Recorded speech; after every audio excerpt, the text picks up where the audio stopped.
வணக்கம் viewers, welcome back. வணக்கம் viewers, welcome to டுபுக்கு Dogri நாமம் எபிசோட் 3ங்க. சரி, ஓகே. என்ன வாட்டி நாமம் போட்டதுக்கு தான் எங்களுக்கு போட்டுச்சு. அத ரொம்ப பேசுறீங்கடா நீங்க. வீடியோ வந்ததானே நீங்க இவ்வளவு பேசுவீங்க. மைக் ஒரு விட்டு போயிட்டே இருந்துச்சு அது. சரி, ஓகே. ஓகேவா? இது வந்து துபாயில இருந்து ஒரு ஃப்ளைட் வந்திருக்குண்ணே. ஓகே. ஒரு 326 பேரை கூப்பிட்டு வந்திருக்கு. சூப்பர். நம்ம ஆளுங்க எவனோ அதை சென்னை ஏர்போர்ட்ல அதை வச்சு விளையாடி இருக்கான். சென்னை ஏர்போர்ட்ல விளையாண்டாங்களா? லேசர் லைட் அடிச்சு விளையாட்டு இருக்கானுங்க. என்னடா சொல்ற? ஆமா, ஏர்கிராஃப்ட் மேல லேசர் லைட் வச்சு விளையாட்டு இருந்திருக்கானுங்க. பாருங்க. ஓகே. இருக்கும். அது ஏதோ சீரியஸ் கிரைம் ஆமே. ஆனா யாரும் கண்டுபிடிக்க முடியாது. லேசர் லைட்லாம் வச்சு அது எப்படி கண்டுபிடிக்க முடியும்? இன் மெனி கண்ட்ரீஸ், பட் இந்தியால இல்லடா. எங்க ஏதே இந்தியால இல்லனா பரவாயில்லையா? ஆமாடா. அவங்க என்ன போட்டிருக்காங்க? இன் மெனி கண்ட்ரீஸ். இந்தியால அப்படிப்பட்ட ஒரு விஷயமே கிடையாது போல. சென்னை ஏர்போர்ட்ல லேண்ட் பண்ணும்போது தான் பண்ணிருக்காங்க. இது வந்து serious crime in many countries. ஆமாடா. இந்தியால கிரைம். இந்தியால கிரைம்லாம் இல்லைங்க. அதெல்லாம் சும்மா எங்க ஏரியால திருவிழால யூஸ் பண்ற லேசரு. எடுத்து அடி மேல பார்த்து ஃபிளைட்டை பார்த்து அடிச்சு அங்க இருக்கிறவங்களுக்கு எல்லாம் வெளிச்சம் கொடுக்கணும்னு பார்த்தோம். வேற எதுவும் இல்ல. உள்ள இருக்கிறவங்களுக்கு எல்லாம் கொஞ்சம் இருட்டா தாண்டா இருக்கும். ஒரு மாதிரி மங்களா இருக்கும் லைட்டு. அதுக்கே கிரீன் சிக்னல் கொடுக்குறோம், வாங்க பைலட் அப்படின்னு சொல்லி. எனக்கு இப்ப பார்த்தா தானோஸ் மாதிரி ஃபீல் ஆகுங்க அப்பப்போ நிறைய வாட்டி. இது வந்து எப்படி தெரியுமா இருக்கு பாக்குறதுக்கு? அந்த டைம் ஸ்டோன். எப்ப பார்த்தாலும் அழிச்சிடலாம், முடிச்சிடலாம், புதைச்சிடலாம். சரி, அடுத்த நியூஸ் போ. இது நியூஸா இல்ல? இது பாருங்க, உங்ககிட்ட காட்டணும்னு நினைச்சேன். படிங்க. இது வேர்ல்ட்ஸ் ஃபர்ஸ்ட் ரிலேஷன்ஷிப் இன்சூரன்ஸா? Startup that gives 10x returns if your love story ends in marriage or nothing if it does not. இது எப்படின்னா, நம்ம வந்து அந்த அமௌண்ட் வந்து கப்புலா இருக்கும்போது போட்டுருவாங்க. கப்புலா இருக்கும்போது ஒரு 25,000 லவ் பண்ண ஆரம்பிச்சப்ப போட்டுருவாங்க. போட்டுருவாங்க. அவங்க அவ்வளவு ஷூரா இருக்காங்களான்றத டெஸ்ட் பண்றாங்க. போட்டுட்டு அது வந்து மேரேஜ் வரையும் வந்தா அதை போட்டு ஏதாவது 10x ரிட்டர்ன் பண்ணுவாங்க. சரி, கல்யாணம் ஆச்சுன்னா அந்த கப்பிள்ஸ்க்கு உள்ள வரவங்க ரெண்டு பேருக்கும் சேர்ந்து. கரெக்டா? உள்ள வரவங்க எல்லாருமே கல்யாணம் பண்ற மைண்ட் செட்ல இருக்கிறவங்க வந்து ஆப் திவால்வ் ஆயிடாது கம்பெனி. அது தெரியல. ஆனா அது அவங்க அப்ப அந்த கம்பெனிக்கு எவ்வளவு கான்ஃபிடன்ஸ் இருக்கும்னு பாருங்க. புட்டுக்கோன்ட்டு இல்ல, எனக்கு இது வந்து இந்த லாஜிக்கே செட் ஆகல. இது வந்து ஏதோ சும்மா ஜோக்குக்கு பண்ண. இல்ல, இது சீரியஸ். நான் இருங்க, நான் இன்டர்வியூ லிங்க் காட்டுறேன் உங்களுக்கு. இன்டர்வியூ லிங்க் காட்டுறேனா? இதுதான் நினைக்கிறேன். You doesn't know about Gen Z relationships. சரி, ஒரு வாட்டி எத்தனை ஷிப் சொன்னா ஞாபகம் இருக்குல்ல? திருப்பி எடுக்கட்டா? வேணாம். அதுதாங்க, நான் மெரினா பக்கமா போகும்போது இருக்கிற ஷிப்பை பாத்துக்கிறேன். கல்யாணம் நடக்கலன்னா நத்திங் தே வில் ரிட்டர்ன். 25,000 போனதுதான். வாழ்க்கையே போயிருச்சான். இல்ல 25,000. சரி, ஓகே. நான் என்ன கேக்குறேன், கண்டிப்பா கல்யாணம் பண்ண போறோம், இல்லாட்டி கல்யாணம் மாதிரி ஒரு டம்மியாவது பண்ணிவிட்டு 10x அந்த மாதிரி பண்ற இது இருக்கு. இன்சூரன்ஸ் ஃப்ராட் ஆயிடும்ல. அவன் ஏதாவது டேர்ம்ஸ் வச்சிருப்பான். வைக்காம அவனே எப்படி ஒரு பிசினஸ் ஆரம்பிச்சிருப்பான். என்ன எழவியா படல. ஆனா நானே கமெண்ட்ல போயிட்டு ப்ரோ இன்வெஸ்ட்மென்ட் ஆப்பர்ச்சுனிட்டி இருக்கான்னு கேட்டிருக்கேன். ரிலேஷன்ஷிப் இன்வெஸ்ட்மென்ட் கிடையாது, கம்பெனில இன்வெஸ்ட்மென்ட். அதாவது ஷேர் ஹோல்டர் அந்த மாதிரி. இல்ல, பேசாம ரிலேஷன்ஷிப் இன்வெஸ்ட்மென்ட்டே பண்ணிட்டு ஜாலியா நீங்களும் மல்டிபிள் வாங்கி காசை நானே ஏதாவது கோல்டு 10-15 தடவை வாங்கிக்கோங்கடா. எதுக்கு நான் ஏதாவது கோல்ட்ல போட்டு சேர்த்து வச்சுட்டு அப்படி போய்க்கலாம். இவங்கிட்ட எது கொடுத்துக்கிட்டு அப்படிங்கிற இவன் என்னைக்காத்தி வாழ்க்கை ஆயிட்டு போயிட்டு நம்ம நிலைமை என்ன ஆகுது? எனக்கு என்னமோ இது மேல நம்பிக்கை இல்லை. சரி, ஓகே. அடுத்து எனக்கு நிறைய நம்பிக்கை இருக்கு. இல்ல ஆஸ் அ கம்பெனி இது விளங்காது. அடுத்து சொல்லு. சரி, இங்க பாருங்க, ஒருத்தன் ஜெப்டோக்கே ஒரு ஆப் வச்சிருக்கான். Applied to Zepto for a job. They asked my salary expectation 20 lakhs per annum. அப்படின்னு கேட்டிருக்காரு. கீழ என்ன போட்டிருக்காரு பாருங்க. Email fee 2 lakhs, stress surge fee 8 lakhs, late night handling charges 4 lakhs, delivery fee 4 lakhs. இது என்னன்னு புரியுதா? நம்ம ஜெப்டோல ஆர்டர் பண்ணா என்ன வரும்? பொருளே 200 ரூபா தான். கீழே ப்ராசஸிங் ஃபீ, surge, delivery, handling, small package charging அப்படிலாம் வரும். ப்ரோ வந்து யூனோ கார்டுல யூனோ ரிவர்ஸ் கார்டு போட்டிருக்காரு. அப்ளை கோடு புரியுதா? வவுச்சர் எல்லாமே கொடுத்துருக்காப்புல. ஜென்ஜி. ஆமா, இதே வேலையா தெரியுறீங்க இல்லைண்ணே? ஏதாவது எனக்கு நீ இப்படி சொல்றல்ல ஜெப்டோல இதெல்லாம் வருதுன்னு, அதுக்கு முதல்ல ஜெப்டோ யூஸ் பண்ணிருக்கணும்.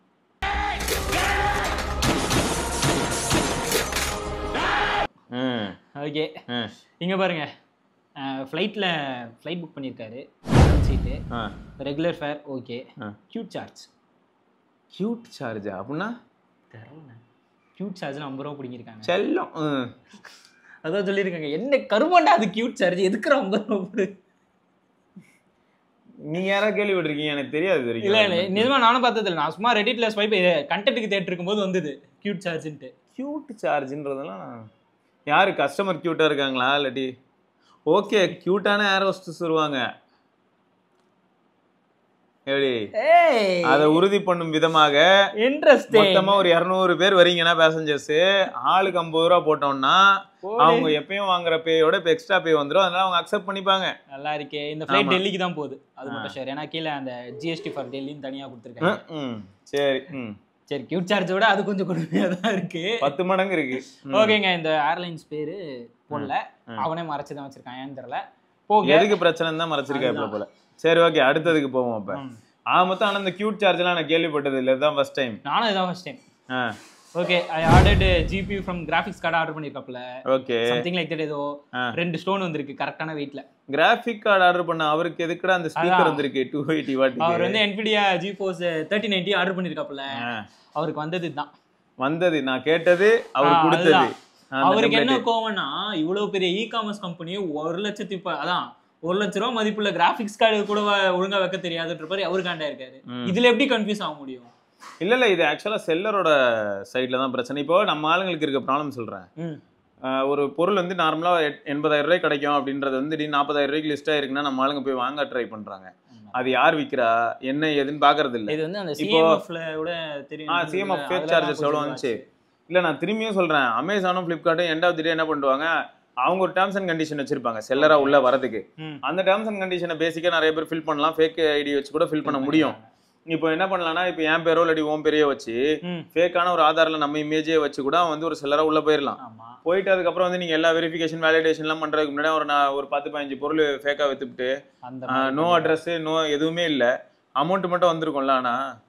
ஆனா அதை வந்து கேஸ் எடுக்கணும்னா சூப்பரா பண்ண முடியும். ஏன்னா அதுக்கு இல்ல இப்போ அவன் பேங்க் அக்கௌண்ட் ஒன்று சரண்டர் பண்ணிருப்பானே அப்பதான் அதுக்கு தானே அமௌண்ட் போகும். இல்லாட்டி எப்படி போகும்? அதை வச்சு கூட பிடிக்கலாம். ஆனா எப்படின்னு தெரியல. ஆனா இவர் அதுக்கப்புறம் எதுவும் அப்டேட் பண்ணல. அப்டேட் பண்றேன்னு சொல்லியிருந்தாரு. ஆனா இவர் எதுவும் அப்டேட் பண்ணல. அடுத்து என்னன்ட்டு மேக்ஸிமம் அமேசான்ல என்ன ஆகும்னா ஒரு பொருள் ஓப்பன் பாக்ஸ் டெலிவரி ஆயிடுச்சு. அமேசான்ல ஏது ஓப்பன் பாக்ஸ் வந்த பொருளை பார்த்தா சீல் பிரிச்சிருந்தது.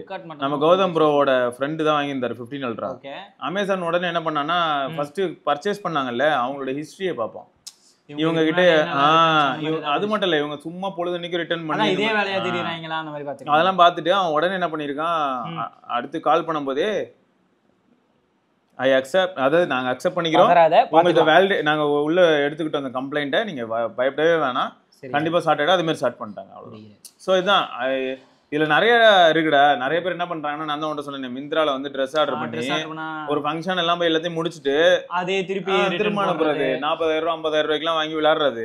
ஸோ இதெல்லாம் வந்து ஒரு சிலர் அவங்க ஐடியில திரும்ப பண்ணும்போது ஐடியை பிளாக் பண்றது தான் ஒரே சொல்யூஷனா அவங்களுக்கு வரும். ஸோ அந்த மாதிரி தான் என்ன ஆகுதுன்னா சில சமயங்களில் வேலிடேஷன் நடக்கும். இது ஆனா கொஞ்சம் கடிதான். நம்ம அதனால தான் திரும்ப நம்ம மக்களுக்கு நம்ம சொல்றது, செல்லர் வந்து கொஞ்சம் செக் பண்ணுங்க. இதுலயும் ஒரு ட்விஸ்ட் இருக்கு. கிளிக்டெக் அந்த மாதிரி ஒரு நேம்ல தான் இப்போ அமேசான்ல உள்ள இது இருக்கு செல்லரு. சரியா? இப்போ நான் வந்து CCLICKன்னு போடலாம் கிளிக்டெக். அவன் ஆக்சுவல் வந்து CLICK. இதுக்கு முன்னாடி வந்து அப்பாரியோ ரிட்டெயில்னு ஒன்று இருந்தது, APPAR. அதுதான் ரொம்ப அதிகமான செல்லர் இதுவா இருக்கு. கரெக்டா? ஆனா ஒரு தடவை என்னாச்சு தெரியுமா, AAPPR அப்படின்னு போச்சு. நிறைய பேர் அப்பாரியோன்னு பார்த்துட்டு அப்படியே போயிட்டே இருந்தோம். அப்புறமா தான் தெரிஞ்சது அது ஃபேக்கு. ஏஏன்னு இருக்குல்ல, அதை கண்டுபிடிக்க எவ்வளவு நாள் ஆச்சு. அதுல பொருள் ஆர்டர் போட்டாச்சு நிறைய பேர். அது ஃபேக். இல்ல நான் கூட எதாவது வாங்கினா அந்த இது இருந்தா நான் யோசிக்க மாட்டேன். செக் அது பேர் நம்ம டக்குனு நம்ம ஹியூமன் மிஸ்டேக் இது. ஏன்னா இப்போ home will you be able to come to my home type பண்றாங்கன்னு வைங்க. will you be able to come to my home அப்படிங்கிறதுக்கு வந்து HOME க்கு பதில் HUME ன்னு போட்டிருந்தாலும் ஹோம் தான் படிப்போம். நம்ம மைண்டே அப்படிதான் வரும். அதே மாதிரி அப்பாரியோ ரீட்டைல் பார்த்ததுமே ரீட்டைல்னு முடியறது கண்ணுல தெரியுமா, அப்போ ஏன்னு ஆரம்பிக்குது, அவ்வளவுதான் போயிடுவோம். ஃபுல் ஸ்பெல்லிங் படிக்கவே மாட்டோம். இப்படி ஏமாந்துருக்கோமே மக்களே. நிறைய தடவை நடந்திருக்கு. அதனால தான் சொல்றேன், செல்லர் மட்டும் செக் பண்ணிக்கோங்க. புரியுது. ஃபேக் செல்லர்ஸ் ரொம்ப காமன். இந்த மாதிரி நீங்களும் ஏமாந்துறாதீங்க. அதுக்கு தான் இது. ஓகே, இப்போ வந்து ஒரு ஹோல்சோவாட சோஷியல் மெசேஜ் நீங்க தான் எனக்கு அனுப்பி விட்டீங்க. அந்த ஜொமேட்டோ அங்கிள். ஆமா சூப்பரா இருந்தது. சரியான இதுங்க, படிச்சு பார்த்தேன். ஆமா, அதுல மேலும் காண்க அப்படின்னு இருக்குல்ல. அதாவது இவர் வந்து டெலிவர் பண்ண போயிருக்காரு. போகும்போது ஆக்சுவலா 3 ஐட்டம், அந்த பிங்கோ சிப்ஸ் அந்த குக்கீஸ்லாம் இல்ல, சாண்ட்விச் மட்டும் வந்துருச்சு. மீதி 2 வந்து மிஸ் ஆயிடுச்சு. இத்தனைக்கும் அவர் வந்து பார்ஷியலி பேரலைஸ்டு. அதே ஸ்டோரியில கீழ தான் சைடு ஆஃப் இவர் வந்து பேரலைஸ்டு. இப்போ ஆக்சுவல் ரூல் என்னன்னா ஜொமேட்டோல வந்து இப்போ நான் டெலிவர் பண்ண போறேன் அப்படின்னா ஒன்ஸ் நான் ஹோட்டல்ல பிக் பண்ணிட்டேன் அப்படின்னா நான் போய் டெலிவர் பண்ணிட்டேன்னா டன். இல்ல ஹோட்டல் பர்சனுக்கு ரெஸ்பான்சிபிலிட்டி என்னன்னா ஒரே பேக்கேஜா கையில கொடுக்கணும். ஆமா சரியா? இப்போ சப்போஸ் வந்து ஒருத்தர் பன்னீருக்கு ஆர்டர் பண்றாங்க, ஒரு பட்டர் நான் ஆர்டர் பண்றாங்க, ஒரு பரோட்டா ஆர்டர் பண்றாங்க அப்படின்னா எல்லாம் சேர்த்து ஒரே பேக்கா கொடுக்கணும். ஏன்னா வரவன் உட்காந்துட்டு எல்லாத்தையும் எல்லா டைமும் பார்த்துட்டு இருக்க முடியாது. நேரா வருவாங்க, பிக் பண்ணுவாங்க, போவாங்க, அவ்வளவுதான். சோ அப்போ ரூல் படி பார்த்தனா இப்போ இவர் வந்து எடுத்துட்டு வந்தது சாண்ட்விச், மீதி 2 மிஸ்ஸிங். இப்போ இவர் திரும்ப போகணும்னு அவசியமே கிடையாது. ஆமா, ஏன்னா இவர் ஒர்க் பண்றது ஜொமேட்டோக்கு தான், ஹோட்டலுக்கு கிடையாது. ஆமா. ஸோ ஹோட்டலுக்கு வந்து இவங்க என்ன பண்ணிருக்காங்க, கால் பண்ணி இவர் கேட்டிருக்காங்க போல. அதுக்கு அவங்க வந்து ஒரு 20 rupees அவருக்கு 20 ரூபா நான் வேணா தரேன், நீங்க வந்து எங்களுக்காக இது பண்ணிருக்கீங்களான்னா மனுஷன் வந்து 20 ரூபாலாம் வேணாம், நான் தான் உனக்கு சாப்பாடு வாங்கிட்டு வரேன்னு சொன்னேன், இது என் மேலே மிஸ்டேக் இல்லைனாலும் என் கஸ்டமர் நான் சாட்டிஸ்ஃபை பண்ணணும், என் கஸ்டமரை ஹாப்பியாக இருக்கணும்ன்ட்டு திருப்பி போயிட்டு வாங்கிட்டு வந்து கொடுத்துட்டு. அங்கே தான் ட்விஸ்ட்டு. அவரோட பேக் ஸ்டோரி பார்த்தா பயங்கரமாக இருக்குது. ஐடி சம்திங்கில் ஏதோ 1 lakhக்கு மேலே அதில் பார்த்தாலே இருக்கும் பாரு. எவ்வளோ அமௌண்ட் போட்டிருப்பாரு, 1.25 lakhs. எங்கன்னா managerial role at some company. அதான் ஒரு கன்ஸ்ட்ரக்டிவ் சைட்ஸ் அதெல்லாம் பார்க்குற மேனேஜ் பண்ற மாதிரி ஒரு மேனேஜர், சூப்பர்வைசராக இருந்திருக்காரு. பேரலைஸ் ஆனனால அவரால் அந்த ஒர்க்லாம் பண்ண முடியல, அதனால ஜாப் போயிடுச்சு. அவருக்கு வந்து அவர் வீட்டில் விளக்கு ஏற்றி வச்சது யாருன்னா ஜொமேட்டோ. அவரோட லைஃப்ல அவருக்கு ஒரு செகண்ட் சான்ஸ்ன்றதை ஜொமேட்டோ கொடுத்துருக்காங்க. அவர் அதை எப்படி பண்ணியிருக்காருன்றது தான் சச் a wholesome மெசேஜ் இது. ஆமாங்க. எஸ். ஸோ இது நான் எதுக்கு சொல்ல வரோம்னா, சிலர் வந்து பார்த்தீங்கன்னா அவங்களோட லைஃப்ல இருக்கலே மோசமான நிலைமையில கூட இருப்பாங்க, நமக்கு அது தெரியாது ரோட்ல பார்க்கும்போது. ஆனா அந்த சிச்சுவேஷன்லயும் அவங்க பாத்தீங்கன்னா ரொம்ப பொறுமையாவும் சிச்சுவேஷன் அனலைஸ் பண்ணி 4 பேருக்கு விட்டு கொடுத்து போயிட்டு இருப்பாங்க. எல்லாமே இருக்கும் ஆல்ரெடி, அதுவும் பத்தலன்னு சொல்லிட்டு ஊருக்குள்ள சுத்திட்டு இருப்பான் ஒரு சிலர்லாம். டார்ச்சரா இருக்கும் அந்த மாதிரியான ஆளுங்களை பார்க்கும்போது தான்.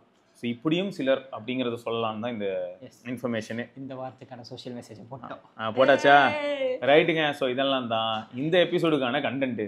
நீங்க யாராவது லேசரை வந்து இந்த மாதிரி ஃபிளைட்ல அடிச்சிருக்கீங்களாங்கிறத மறக்காம கீழே கமெண்ட்ல சொல்லுங்க. ஸோ தட் உங்களுக்கு ஈஸியாக எங்களால் பிடிச்சி கொடுக்க முடியும். அது நீ வேற வேலையே இல்லை. இல்ல அதெல்லாம் இல்ல, இதை பார்த்துட்டு போய் அடிக்கிறாங்களா? ஐயோ பண்றாங்க, யாரும் பண்ணாலும் நான் யாருன்னு உங்களுக்கு தெரியாது. ஆனா இந்த அளவுக்கு பவர்ஃபுல் லேசர்லாம் எல்லார்ட்டும் இருக்காது. இது சம்மன் ஏதோ இதை ட்ரை பண்ணுன்றதுக்காகவே இது பண்ண மாதிரி ஃபீல் ஆகுது. இல்ல அவங்க ஆல்ரெடி அந்த ஃபீல் லேசர் அதை யூஸ் பண்ற ஃபீல்ட்ல இருந்துட்டு சரி சும்மா தானே இருக்கு எடுத்து மேல. ஆக்சுவலா இந்த மாதிரியான லேசர்ஸ் வந்து என்ன பொறுத்த வரைக்கும் லைட்டா ஒரு மாதிரி டில்ட் பண்ணி ஃபிளைட்ஸ் ரூட்ல வராத மாதிரி தான் பண்ணுவாங்க. எப்படின்னா இப்ப இந்த ஆடியோ லான்ச், மூவி லான்ச் எல்லாம் பார்த்திருப்பேன், பயங்கர பவர்ஃபுல்லான லைட் ஃபோக்கஸ் ஆகி வானத்துல அடிச்சிட்டு இருக்கும், கிளவுட்ஸ்ல எல்லாம் படும். இப்பதான் தோணுது நம்மளும் அந்த டைம்ல எல்லாம் லேசர் அடிச்சு விளையாடிருக்கலாம். இது ஒன்னுலடா இந்த மேரத்தான்க்குலாம் ஒரு இடத்துல நடக்குது அப்படின்னும் போது நான் வீடியோ எடுத்தது வந்து என்கிட்ட இருக்கான்னு தெரியல. ஓகே. மெரினால மேரத்தான் நடக்கும்போது அந்த லொகேஷனுக்கு நம்ம போனோம் அப்படிங்கிறதுக்காக என்ன பண்ணுவாங்கன்னா மேலே கிளவுட்ஸ் இருந்ததுன்னா உங்களுக்கு இன்னும் பிளஸ், ஏன்னா அந்த லைட் கிளவுட்ஸ்ல அடிக்கும் தெரியும். சரியா? கிளவுட்ஸ்ல வந்து பளிச்சுன்னு தெரியும், அந்த இடத்துல மட்டும் கிளவுட் பளிச்சுன்னு இருக்கும். ஒரு 2 to 3 கிலோமீட்டர்ஸ்க்கு அந்த பேட் சிக்னல் மாதிரி மேல அந்த மாதிரி பண்ணலாம். ஸோ அந்த மாதிரியான லைட் எதையோ தான் இவங்க வந்து என்ன பண்ணியிருக்கானுங்க, அந்த மாதிரி நல்ல பவர்ஃபுல்லானதை நல்ல பீம் வந்து நேரோ டவுன் பண்ணி அடிச்சிருக்கானுங்க. சரியா? நானி படத்துல தெரியும்ல, கரண்ட் ஆஃப் ஆயிடுச்சு நான் அந்த பேப்பர் டென் எல்லாம் வச்சு டார்ச் லைட் அடிச்சு அந்த பொண்ணுக்கு இப்படி அடிப்பானே, இவங்க அந்த மாதிரி ஏதாவது ட்ரை பண்ண போய் வேற ஏதாவது அந்த பொண்ணு ஃபிளைட்ல வருது, யாருக்கு தெரியும்? இருக்கலாம், காதலுக்கு அளவே இல்லைண்ணே. அதான் இன்சூரன்ஸ் கம்பெனி தெரியும்ல. சரி ரைட்டு, நல்ல காமெடி இல்ல. சரிங்க, அடுத்த எபிசோட்ல சந்திப்போம். அது வரைக்கும் சிவபரணி, ஹரேஷ் பத்மநாபன் பார்க்கலாங்க. ஓகே, அந்த கும்பி ஆஃப் பண்ணிட்டு திரும்ப வந்து ஆன் பண்ணிட்டு வா. ஓகே.